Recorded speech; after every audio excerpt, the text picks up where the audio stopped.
My name's Dr. Bradley Onishi. I teach at the University of San Francisco, and I'm the co-host of a podcast called Straight White American Jesus and the author of Preparing for War, The Extremist History of White Christian Nationalism and What Comes Next. Came out in January 2023. Yes, and that's what we're going to be discussing today. And I thought it was a fantastic read. You're a very good writer, and I thought the information was well presented. So if you can kind of give us an overview of what you were hoping to do with the book, and if anything you came surprises were, what you learned while researching. Yeah, I come from an evangelical background, and I grew up in a church that I would characterize as Christian nationalist, and it was 90% white, so white Christian nationalist. And so it's a very personal topic for me, but I also wanted to give people a kind of history that shows that what happened on January 6th was certainly shocking. It was overwhelming, but it really was the culmination of a kind of 60-year history of organizing on the part of political operatives and religious communities who really feel like they had their country stolen from them and they want it back. And January 6th crescendo that whole feeling and that whole movement. Yeah, and I think the book does a really good job of kind of laying out that history. And I think we should probably start the discussion by just kind of defining some terms. And the first one, I think, I'd love to hear what you think of what evangelical means and how it's come to mean maybe something different than it originally meant. Sure. I think there's a lot of definitions out there of evangelical. But if you think about somebody who's an evangelical Christian, they've had a born again experience. So they're gonna say, hey, I became a Christian. I was born again on this day. They're not going to be somebody who says, oh, I was born into Presbyterianism and I've just sort of been that my whole life. An evangelical is going to point you to an event where they converted. They're going to be people who take the Bible seriously. And what I mean by that is they take the Bible seriously in terms of reading it often, but also thinking of it as a kind of inerrant or infallible, errorless word of God. They don't want to deconstruct it. They don't want to analyze it. They don't want to historicize it. It is God's word, and they're going to obey it in their words, literally. Many evangelicals expect a kind of end times event to happen. So they are people who are often invested in the end of the world and that happening. And they have, various ideas about how that'll work. But a lot of them are going to feel as if that's important to their religion. And finally, they feel the need to proselytize. They're gonna reach out to others to try to convert them because they're convinced that without Christ, you are going to burn forever in hell. So evangelizing and converting is a really important aspect of all this. Now, there were evangelicals in the past, if we go to the 19th century and in the 20th century, who were not, as many people would expect, politically conservative. There were evangelicals who fought for things like, voting rights. Some were abolitionists. There's a lot that were part of the temperance movement, as you can imagine, in the early 20th century. There are and have been evangelical feminists, those who have fought for racial justice.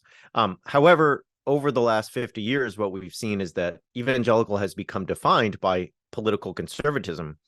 And it's very difficult to be an evangelical and to be anything but politically conservative, because if you come out and say to your church, hey, I'm an evangelical with y'all, this is great, but I'm going to go over here and vote Democrat, you probably won't be part of the church very long because they're going to tell you to make a choice. So it is really hard to not be politically conservative and evangelical in today's United States. Yeah, and I think part of that, we can get into why that and how that happened in a moment. But one of the things I kind of like to for you to talk about more is this idea of the individual salvation as kind of a precursor to maybe some conservative values and how that defines the world we live in. Yeah, that is a great question. It's a really important part of this. Evangelicals tend to have, as you say, an individualistic approach to faith, meaning it's about one's personal relationship with God. Evangelicals often say it's a relationship, not a religion. Okay. And the individual nature of the relationship really comes out of the Protestant Reformation, and that's a whole nother discussion that we won't sort of delve into right now. But the individualism is really important in the context of American culture, because it really fits well with a culture that prizes the individual who's pulling themselves up from the bootstraps, the American who has the whole world in front of them and can become whatever they want to be. And I think even more importantly than any of those kind of tired mantras is the overwhelmingly capitalist nature of American society. And so what we see, and I lay this all out in the book in detail, in the middle 20th century is a kind of pro-capitalist, pro-entrepreneurial Christianity that arises because the individualism and the capitalism really go hand in hand, and they work well together as teammates or allies. Yeah, and I think that's a good segue into kind of like how people like Paul Weinrich and some of the others you kind of outline in the book, how they kind of co-opt this basically religious movement and turn it into a political movement for conservative and even, I mean, like far right republicanism. And then we can kind of get into how this ties into the white Christian nationalism, I guess. Yeah. So, I think one of the things that I wanted people to see clearly, and I'm not the first one to do this by any means, but I did want people to see clearly, is that if we go back to, say, 1960, white evangelicals were not seen as kind of the backbone of either party, Democrat or Republican. They were not seen as a key to getting elected.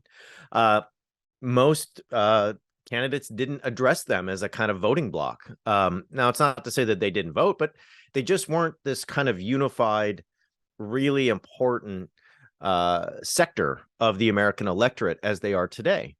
Well, Paul Weyrich was a very right-wing libertarian. He worked in the Goldwater campaign when he was a young man, and he was determined to take the GOP into a far-right libertarian kind of direction. He realized along the path that he didn't have enough votes. There weren't enough people on his team, so he needed to find a block, and he realized that he could do that with white evangelicals. Now, a lot of people would say, oh, I get it. This is where abortion comes in. This is where, like, abortion becomes number one issue for conservative Christians all over America, right? And it actually isn't. The very first issue that Paul Weyrich used was the desegregation of schools. So in the late 60s, there is the ongoing effort to make sure all schools in the United States are integrated, and that Black and white and Latinx and Asian students all can go to the same schools. Well, a lot of white Christians didn't like that idea, and Paul Weyrich used that to kind of form a coalition that became what many of you would think of as the religious right or the moral majority. And so Weyrich is this political operative. Now, he is a Christian, but he really thinks of himself as a political builder, a political institution builder. He uses his political acumen to shape a religious voting bloc, and now we're off and running with the Jerry Falwells of the world and the Pat Robertsons and all the way up to the present day.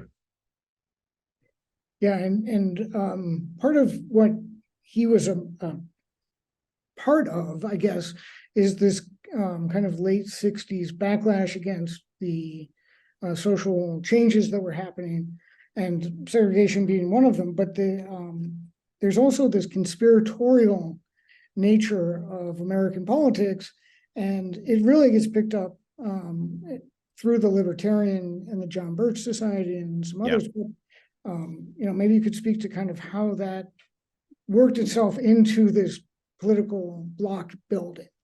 Yeah. So I think there's a couple elements here. One is the 1960s are, of course, a time of great change. And so what you have is the Civil Rights Movement. You have the Civil Rights Act, 1964. You have a Voting Rights Act. You have sweeping immigration reform. You have women entering the workforce in large numbers. You have The Feminine Mystique, published in 1963. Stonewall happens in 1969. So that's a queer liberation landmark event, and there had been many before that. The point is that most Americans will think of these phenomena as progress, good stuff. This is things that we needed and we continue to need and to move toward. Weyrich and many others thought this is when America lost itself. This is when our country got stolen from us by people who don't have a rightful claim to it. Now, how does that play into conspiracy? Well, so many of them were so used to having unilateral say over the American public square. They got to determine who was in office, but also what was real or true or actual. And all of a sudden, there's all these new voices, Black voices, saying we have experiences and we have truths as well. Immigrant voices, women's voices, queer voices. And to me, the rise of a conspiracy society like the John Birch Society, which is really the grandfather or grandmother of QAnon, it's a bunch of things, but one of them is it's a revenge fantasy. It's we really know what's going on, and we're going to show up in public and we're going to tell you what's going on. You don't tell us. And yeah, do we have facts or data? Do we have like hard evidence? It doesn't matter, because we're the ones who get to tell you what's real and actual true. So here's what's going on. And the John Birch Society had wild ideas that will sound like 2023 to some of listeners. They thought that Earl Warren and Dwight Eisenhower, of all people, were communist agents. They definitely thought Martin Luther King Jr. was working for the Soviet Union. They thought that fourth grade teachers were taking off their clothes in class in public schools to teach anatomy.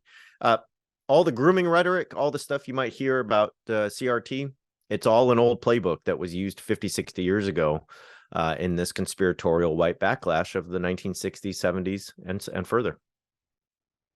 And I think we can tie that to kind of how evangelicals became nationalists.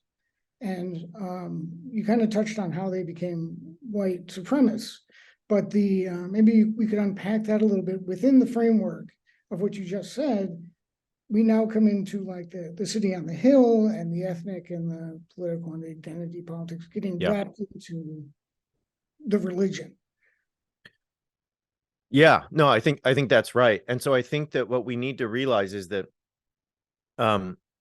there's a certain, what Christian nationalism is, and I know we've talked about evangelicalism, and a lot of evangelicals are Christian nationalists, but there's also Christian nationalists who are Catholic, who are Latter-day Saints, Mormon, who are other things.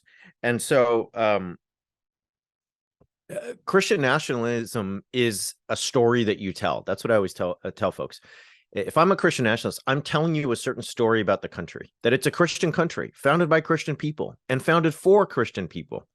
We're supposed to be privileged as Christians in America. And I'm a Christian, so I'm telling you that I am playing the role of founder of the country. I'm inheriting that title. And so I'm telling you a story about me and about my nation. And excuse me. And then you're telling me that Christianity is no longer going to be privileged in the public square. You're telling me that we're not going to have prayer in public schools led by the principal. You're telling me that the teacher isn't going to teach Bible. You're telling me that we have schools that are integrated, and there's going to be not only racial integration, but there's going to be non-Christians around my kids. There's going to be Jews and Buddhists or non-religious people. What that says to the white Christian nationalists is, my country's being taken from me, and this isn't the America that I want. This is not the America that privileges my identity. And so I'm going to fight it tooth and nail. I'm going to work to change that tide, because the social structure of America that changed so much in the 60s, for so many people, felt like finally rights and representation for historically marginalized groups. For the white Christian nationalists, it feels like, what just happened? Everything is off. Everything is upside down. Everything is wrong. And we have to work to fix it, because this is not okay. Yeah. And I think we can get into kind of how this manifested in the presidential sphere, in that, like, we turn from an evangelical president who has his own savior date, like he is born again, Jimmy Carter, to a, as you say, divorced Hollywood actor from Hollywood, who suddenly becomes the darling of this movement. And how does that happen? Explain that to us. Yeah, Jimmy Carter's is basically made in a lab if you're a white Christian, right? He's your perfect guy. He's born in rural Georgia. He's born to a farming family. He is a Southern Baptist through and through. He teaches Sunday school. He carries his Bible around a lot of the time. He marries his high school sweetheart, never dated anyone else. He joins the military, becomes an officer. I mean, you would think that, wow, could this guy be more of the conservative white Christian ideal than Jimmy Carter? Well, by the time that we got into his administration and his term as president in the late 70s, the people like Paul Weyrich and Jerry Falwell and others who were really leading this campaign were thoroughly against him. And it was because Jimmy Carter was more of a Christian than he was a Christian nationalist. He did not want to privilege Christianity in the public square. He appointed more women and people of color to the judicial bench than anyone before him. He did not come out against things like abortion in a just a extremist way. He was a dove. He was a diplomat, a negotiator when it came to foreign policy. So these folks said, you know, who we want is Ronald Reagan. Now, Ronald Reagan was a, as you say, California, was divorced, didn't have a great relationship with his kids. His wife, Nancy, had an astrologist follow him around in the White House. That's not very coherent with evangelicalism. Nothing against astrology. I'm just saying evangelicals don't usually like that. What's the point? They chose power over to give them power and to carry out their policy directives when it came to gender and family and foreign policy over the man who was actually one of them, the man who actually practiced the faith they say they practiced, the man who had lived it his whole life. So I think that election is really a good foreshadowing of something that we see later in the Trump election and elsewhere. Yeah, and we've kind of covered in our discussion groups how the Obama presidency kind of preconditioned the Trump presidency. So you had to have Obama in order to have this backlash of the Trumpian, kind of white wave. But you will kind of tie it to this evangelicalism and the white Christian nationalism. I shouldn't keep saying evangelical because it's not just that, this Christian nationalism. And maybe if you could kind of tell us how QAnon played into this a little. Well, let's wait on that to talk about J6, but maybe just talk about how Trump appealed to this movement of white Christian nationalists. Yeah, so I don't want to do too much if it's been discussed already. I don't want to go over, a review too much, but I will say if we just start with Obama, before Obama was George W. Bush, and George W. Bush was an evangelical. I mean, he still is an evangelical. He was one of them, just like Jimmy Carter was one of them. He looked like someone you would want in office. Well, here's the thing is, I don't think 8 years of George W. Bush actually scratched the itch. The country continued to get more diverse. Queer people continued to be more mainstream, recognized in the public square, on the television, on the big screen, so on and so forth.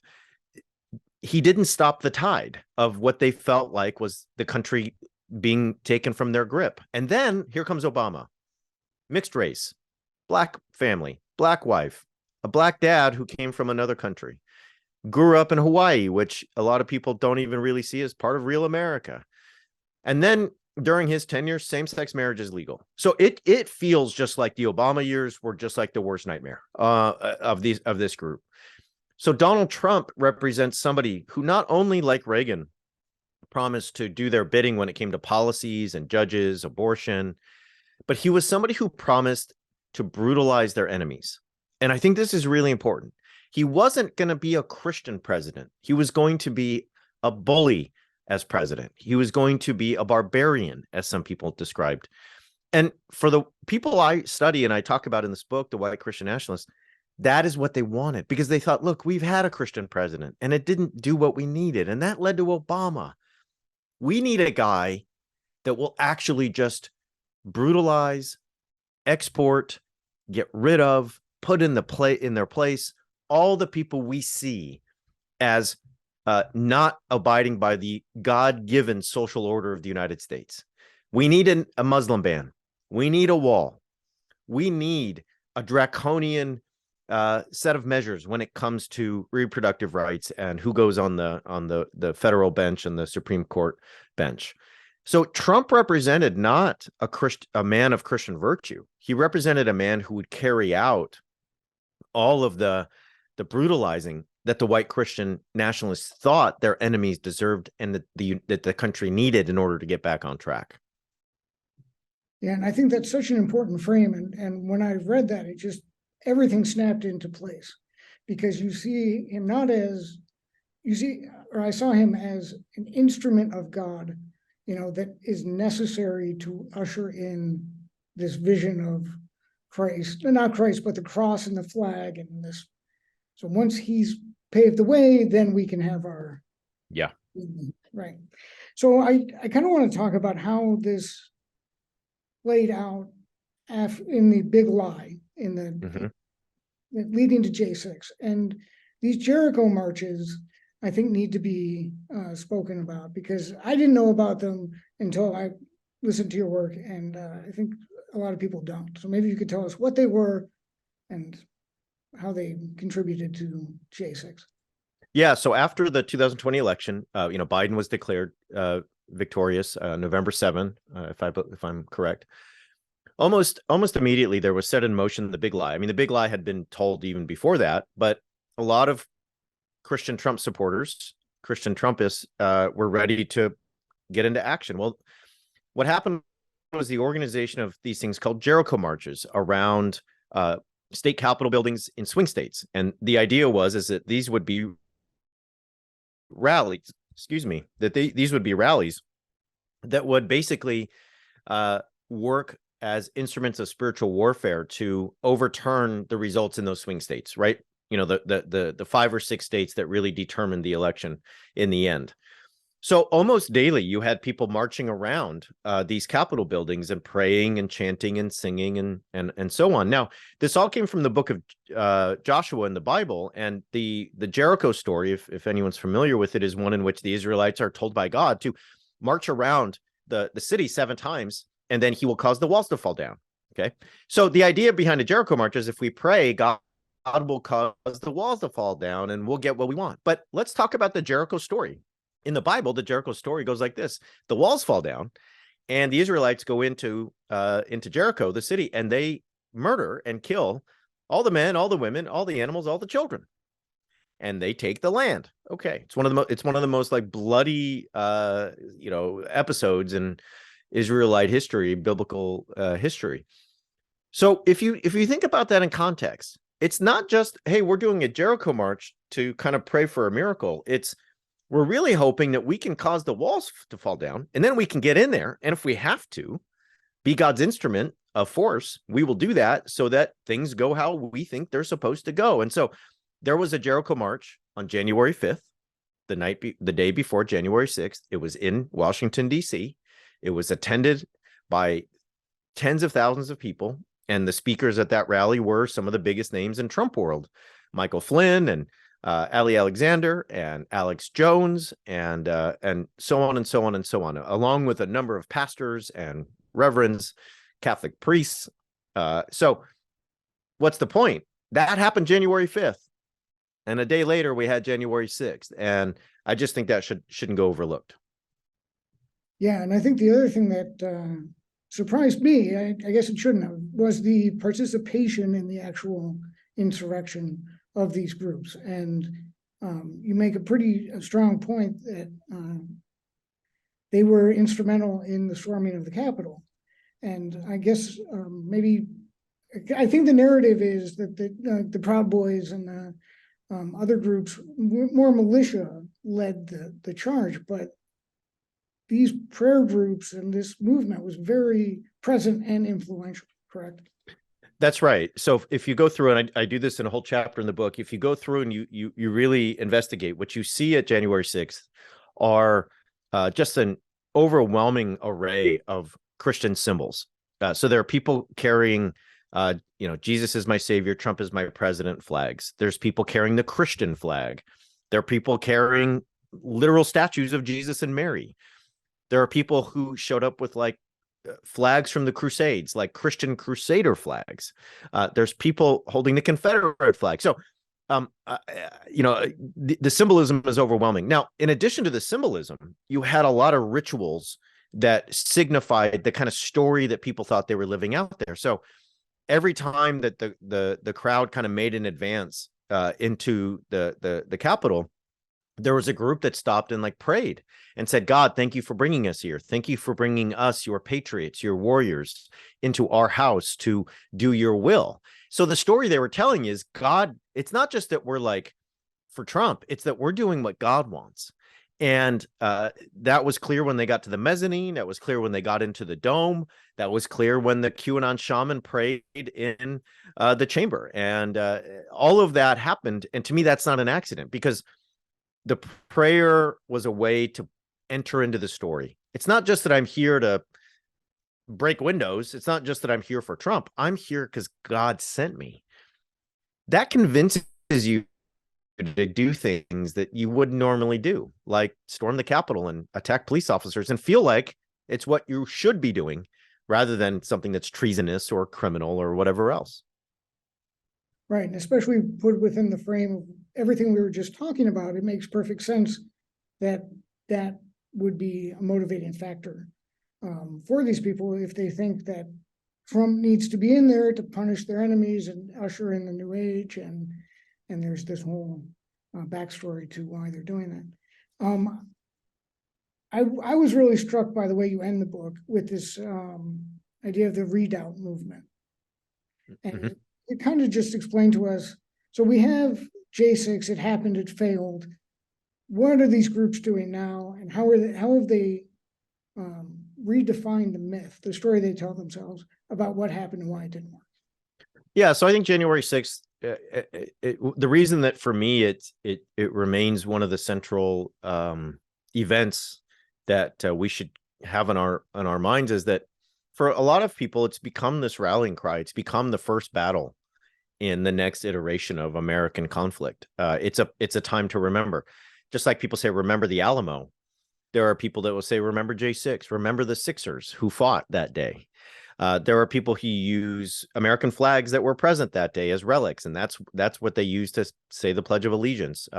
Ashley Babbitt, who was killed that day trying to get into the chamber, is considered a martyr and is put on flags and all kinds of patches and other places, symbolic places. So I think that's number one, is that if you don't prosecute the people who incited the riot, if you don't hold the leaders accountable, then what happens is you get an event that many will continue to remember as a kind of first battle in an ongoing conflict. And I think that's really dangerous. Now, another sort of iteration of white Christian nationalism is going on in a different part of the country. So not Washington, D.C., but in Idaho, in Montana, in Wyoming, and Eastern Washington and Eastern Oregon. For the last decade and a half or so, there's been people moving there in the name of the American redoubt. And I know that sounds kind of strange, and a lot of folks haven't heard of that. Well, redoubt is a word that means like refuge or stronghold.